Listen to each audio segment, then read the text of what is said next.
Selamat pagi anak-anak. Pagi, Bu. Bagaimana kabarnya hari ini? Alhamdulillah baik, Bu. Alhamdulillah. Mana ketua kelasnya? Saya, Bu. Mungkin bisa disiapkan teman-temannya dulu. Perhatian. Siap. Beri salam. Assalamualaikum warahmatullahi wabarakatuh. Waalaikumsalam warahmatullahi wabarakatuh. Sebelum mulai pembelajaran, mari kita berdoa menurut kepercayaan masing-masing. Berdoa dimulai. Berdoa selesai.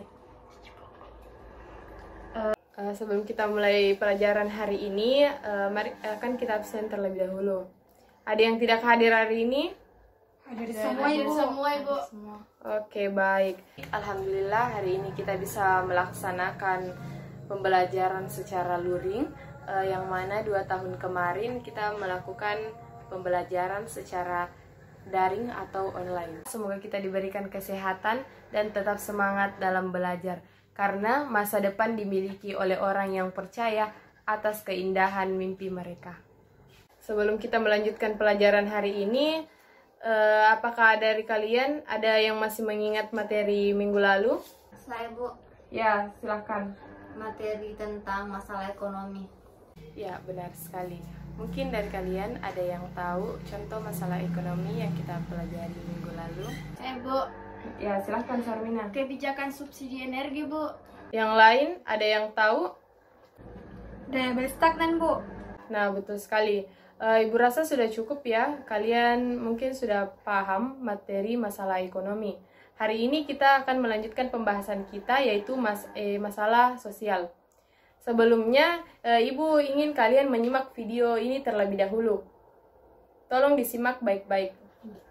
Angkatan kerja baru usia muda kesulitan menemukan pekerjaan meningkat selama pandemi COVID-19. Kondisi ini memicu kenaikan tingkat pengangguran terbuka usia 15 hingga 29 tahun, terutama mereka yang mendapat pendidikan lebih tinggi. Berdasarkan survei Angkatan Kerja Nasional yang dilansir harian Kompas 15 Oktober, kenaikan tingkat pengangguran terbuka usia 15 hingga 29 tahun naik menjadi 2,18%.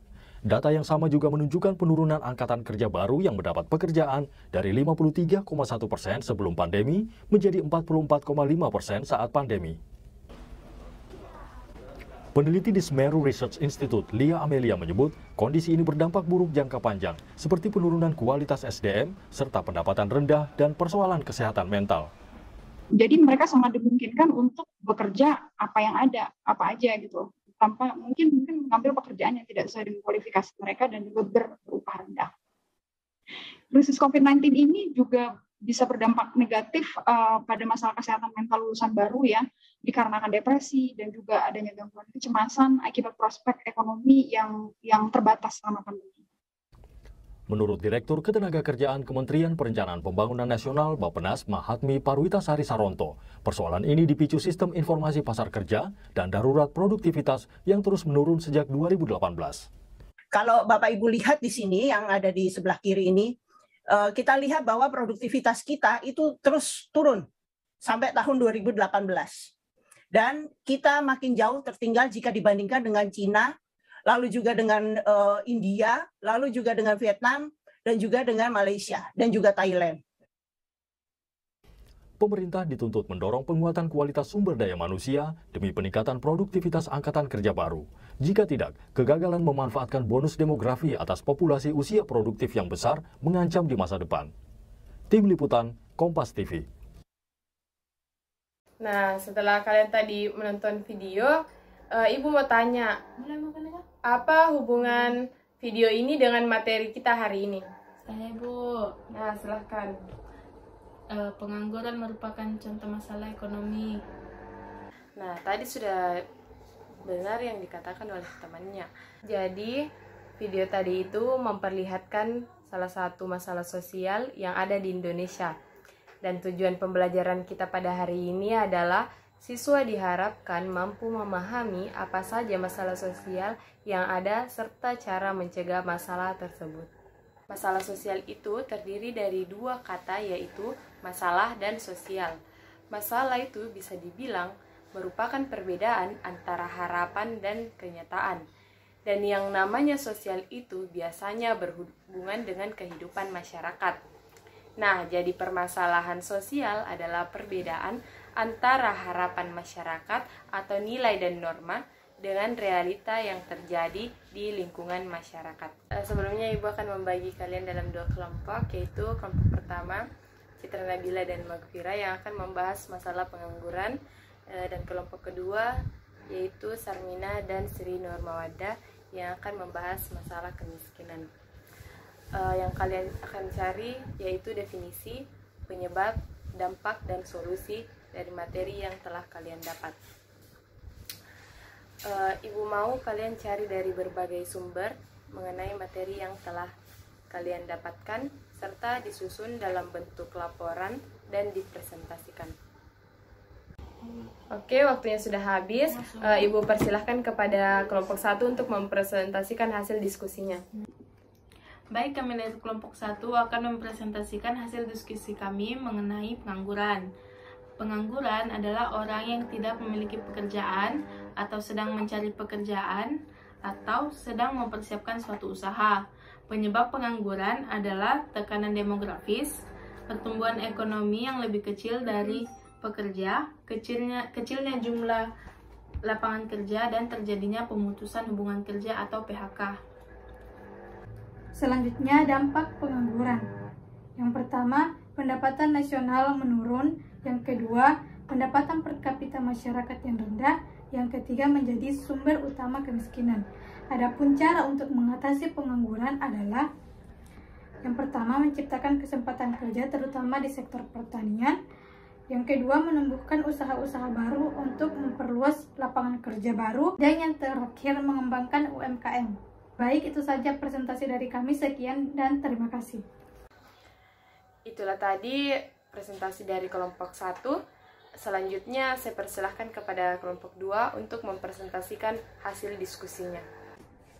Baik, kami dari kelompok 2 akan memaparkan hasil diskusi kami, yaitu definisi, akibat, penyebab, dan juga solusi kemiskinan. Adapun definisi kemiskinan yaitu di mana seseorang atau sekelompok orang yang tidak mampu memenuhi hak-hak dasarnya untuk mempertahankan dan mengembangkan kehidupan yang bermartabat. Berikut beberapa penyebab kemiskinan, yaitu upah minimum yang tidak memadai, taraf hidup masyarakat yang rendah, yang buruk, dan meningkatnya angka pengangguran. Berikut juga akibat kemiskinan, yaitu seperti kelaparan, masalah kesehatan, kriminalitas, dan sanitasi. Adapun solusi dari kemiskinan itu yaitu yang pertama, mengelola sumber daya alam yang ada di Indonesia dengan sebaik mungkin. Yang kedua, meningkatkan kualitas mutu sumber daya manusianya. Yang ketiga, membuka peluang investasi. Yang keempat, meningkatkan ilmu pengetahuan dan teknologi. Itulah tadi penyebab, akibat, solusi, dan juga definisi kemiskinan dari kelompok kami. Sekian, terima kasih. Itulah tadi presentasi dari kelompok 2, sudah sangat bagus ya. Baik, Ibu akan simpulkan kembali mengenai materi yang sudah kalian bawakan. Pengangguran juga dapat diartikan sebagai situasi ketika seseorang tidak memiliki pekerjaan. Pengangguran dapat berdampak negatif pada orang itu sendiri, serta kepada masyarakat atau lingkungan sekitar. Hal tersebut dikarenakan kurangnya kesempatan kerja yang dapat disebabkan kelemahan ekonomi, kurangnya keterampilan kerja yang dapat disebabkan kelemahan ekonomi, kurangnya keterampilan kerja yang akan berdampak pada turunnya pajak penghasilan, serta tingkat kesejahteraan masyarakat yang menurun. Nah, sedangkan kemiskinan adalah keadaan saat ketidakmampuan untuk memenuhi kebutuhan dasar seperti makanan, pakaian, tempat berlindung, pendidikan, dan kesehatan.